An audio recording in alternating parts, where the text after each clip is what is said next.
This is Michelle Johnson. I wanted to start a little series called Let's Talk. So I will be talking to myself on my webcam just for you. So the first topic I want to address on Let's Talk is sponsorships. What is a real sponsorship and what is what some competitors call sponsorships that really aren't quite it? And it's important that you know the difference, especially if you wanted to be a business-minded professional. First of all, a true sponsorship should be supplying you with your supplements if you're looking for a sponsorship, for instance, with a supplement company.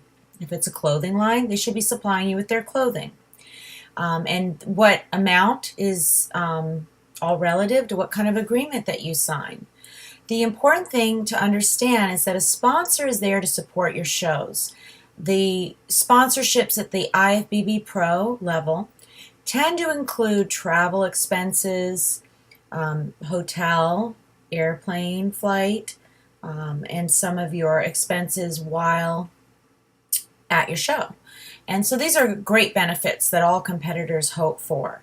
If you're just really promoting a supplement company and they're sending you some supplements in return, or you're earning promotional code discounts, things like that, that's not really the idea of a true sponsorship.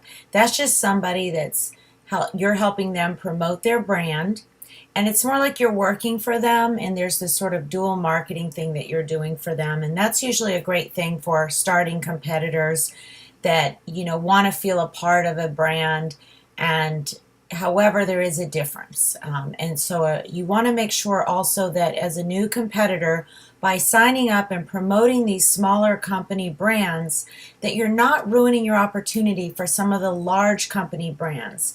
If a large sponsor wants you and sees that you're working with someone else, they're most likely not going to sign you. So you definitely want to be careful about the impression you're giving, and not always be so eager to be a part of other brands if you're trying to become an IFBB Pro, because automatically you may fall into finding that people want you as their athlete, but they won't even approach you if they see that you're with other companies. So be very particular about what sponsorship you want, and hold out, or negotiate properly so that they are covering more of your expenses.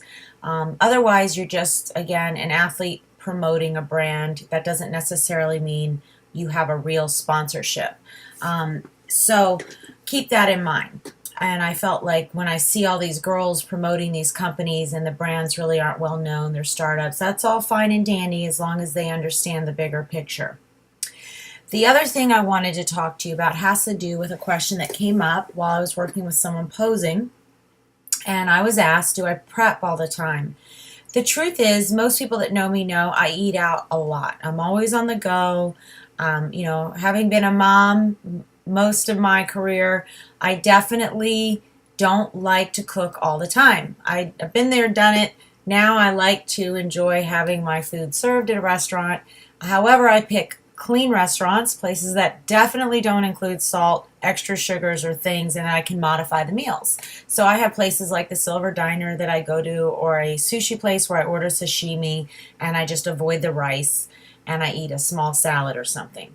But I do think that if you need the food prep, at least prep your proteins. That's the most important source that you want to make sure that you're getting, that is pre-prepped, because you have to cook it. So anything that you have to cook that you can't just easily microwave, I would recommend that you prep in advance and just do it for 2 or 3 days. Don't try to do a whole week. I don't know about you, but I personally don't like leftovers.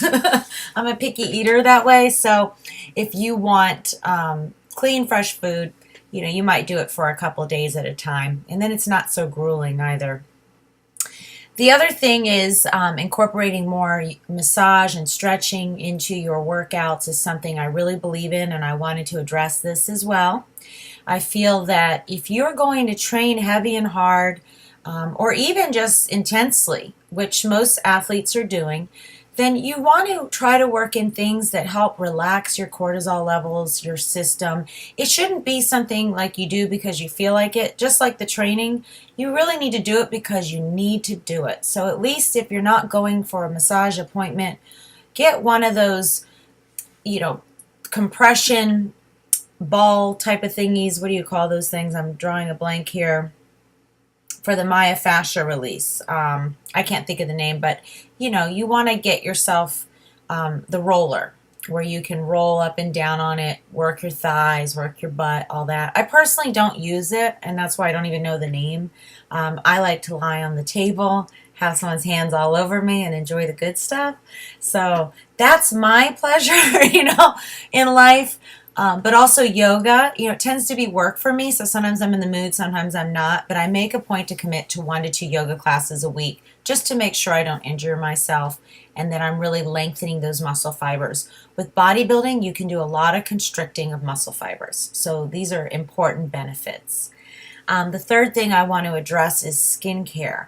How important it is, especially as you get older, to take care of your skin. I recommend when you're on these higher protein programs, when you're in that phase, especially get a loofah. Your skin is going to dry up. You need to ensure that you're using oils and putting on natural oils, things that aren't going to be toxic to your body since your skin is your largest organ. And use a loofah, use a body brush. A body brush is a dry brush, and you dry brush your body before you get in the shower, and then you use the loofah in the shower, and it just recycles the skin and helps give you a healthy glow. You can also do light peels with your dermatologist.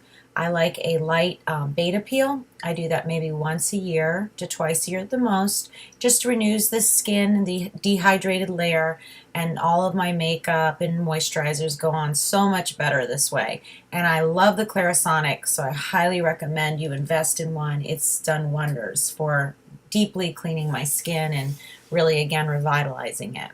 So that's it for this episode of Let's Talk. Thank you for watching, and I hope you find this helpful. And you can follow me at michellefitness.com or team-knockouts.com. Bye.